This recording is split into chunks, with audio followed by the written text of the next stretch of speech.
Hello everyone, welcome back to Guide to Everything. In today's video, I'll show you on how you can fix audio desync in Metal TV. So there's a couple of reasons why this might happen, and the first one is having an outdated Metal application. You can just update the application from the official website, and from there we have to make sure that there's no corrupted files or missing data installed within the application to make sure that it works perfectly.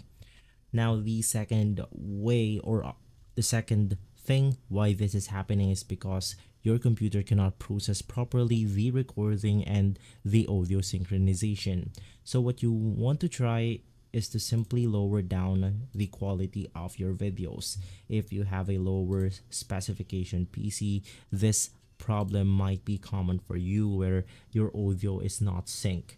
So you want to head over to the settings right here, click on quality, and then you could maybe record into something like 30 fps, 720p, and more. You can customize this to whatever you want to. So if you want to even lower it even further, you can simply do so. Now, we also want to make sure that you have successfully edited or modified the audio setting right here. So in my case, I want to record everything on my computer, so I'll select this one.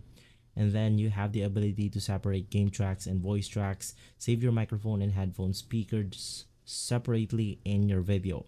This will allow you to mute your mic separately from your gameplay audio in the Metal editor. Now, sometimes this can cause that problem, so you want to test this out, turn it off, turn it on, depending on your computer.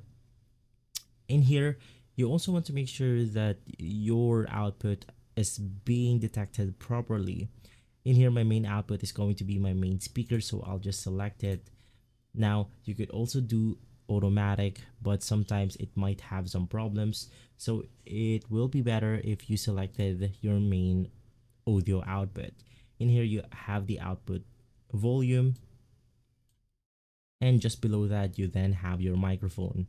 So after editing out this simple settings and fixing the outdated Metal application, this should help you fix the problem. If this video has been helpful, leave a like, subscribe, and follow Guide to Everything for more videos like this. Thanks for watching.